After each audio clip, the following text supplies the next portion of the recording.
and welcome. This is Stuart and welcome to this month's success video tip. It's going to be a short one, it's going to be simple, but I hope you don't miss the power of it. Now, I just got back from the west coast of Australia, that is Perth, our UPC event, and over there someone pointed out to me that there was just 10 weeks until Christmas.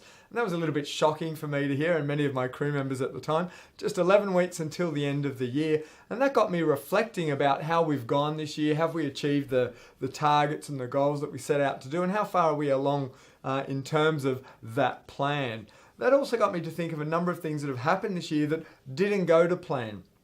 We tried some stuff that didn't work. And you know what? In most people's books, many people label that as a, I'm sure you'll know the word, you got it, as a mistake. And you know what? I've made so many of these things, it's not funny, but that's why I'm actually get some good results in areas of my life, because I've tried so many things that don't work.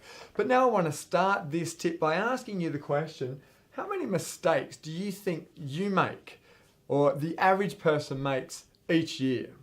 What do you reckon that figure would be? Would it just be a handful?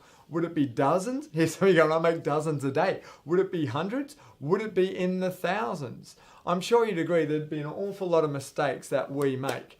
However, if you ask me that question, you know what? I would suggest to you that essentially there's only two mistakes we make. Just two, and I'd like to share them with you right now. Two mistakes in my books.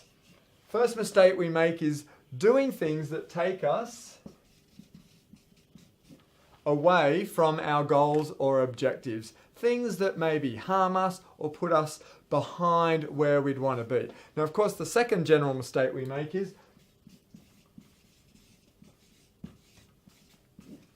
not doing things that take us towards our goals. Very simple, I know, but they say genius is in simplicity. So let's look at this. Many of you know I've had a background in health and fitness for many, couple decades now.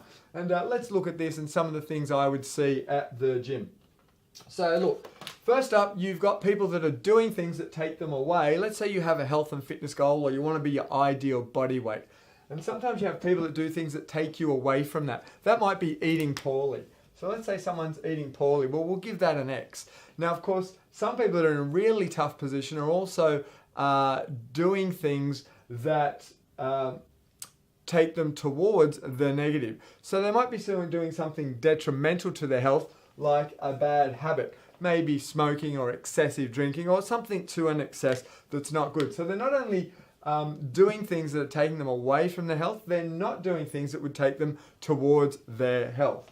All right, fair enough. Now, sometimes people would get one right and not the other. So let's say someone comes to the gym and they do a workout. They do a workout, we're going to give that one a tick. So they get a tick on that one. But then often they might go home and they might eat a full block of chocolate. Never done that one, have you? Okay, so we're going to give that one a cross. So we've got one tick here and one cross. It's kind of like one step forward, one step back. They do one good thing and then they do one thing to take it away. Now, you can, of course, reverse this as well. You can stop doing things that take you away from your health. So you could stop eating that block of chocolate. That would, I get my green color here, that would give you a tick.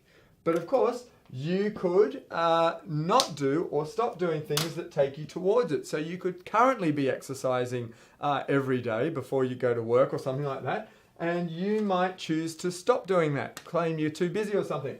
So you actually stop doing something that takes you towards it. So now you've still got one tick and one cross, but we've reversed them on where we're heading. Now, of course, you know where this is going. There is a fourth category here. That is, you could do something that takes you towards your goal. So we'll give this a tick. This is exercise. We could exercise and do that. And we could stop doing stuff that takes us away from our goal. So we could stop eating a block of chocolate. So we get a tick here, and then we get a second tick here. Now here's the kicker, I think. When you get both of these ticks, you get an invisible third tick. So I'm going to give you another third tick up here, and I'm going to suggest to you the effects of these two things are actually exponential. So getting just one of each of the two things right has an exponential effect on your life. Now, we could do this for any area of your life, your financial situation, your happiness, your relationships, but this is going to be up to you and your little bit of homework. So what I want to suggest to you now is this can make a dramatic effect in your life. Essentially, there's only 2 mistakes we make. We can change them almost instantly if we want to. So what I'm going to suggest is you get a pen and paper and you actually commit to writing in the areas of your life that you want to grow, that you want to improve, or some of the areas you might currently be dissatisfied with. What is it you want to improve? Is it your health? Is it your body weight? Is it your financial situation? And sit down and write, what are some of the things that I'm doing right now that are taking me away from my goal, or they're preventing me moving forward? What are them? Just write a quick list. Might be 1, 2, 3, 4 things. Jot them down, doesn't matter. Now, what are some of the things that you're currently not doing that you could do, or you could do more of if you're already doing them, that take me towards that goal? Just write down a list. There could be 2, 3, 4 things that instantly come to your mind. You don't need a super long list, because remember, I'm into simplicity. So here's now what I want to suggest you do. Pick one thing on your list that you're currently doing that's taking you away from your targets or direction where you want to go, and pick one thing that you're not doing or you could do more of that will take you towards where you want to be, and implement them. That's it. Implement them now, immediately. Do them every day for the next 30 days. Embed them into your life. Small changes. And I believe you're going to get an exponential. You're going to get 3 ticks. That is a synergistic or an exponential effect. Now, next month, if you want to, up to your time frame, you could then pick another one from both of those lists and add that as well. I tell you what, you do that for a short time and pretty soon your life is going to be unrecognizable to where you once started out. In fact, you're going to be wondering how you ever chose to live in that old way in the first place. So there you go. Enjoy those 2 mistakes, make them 2 winnings, celebrate all wins, and until next time, this is Stuart Zadel.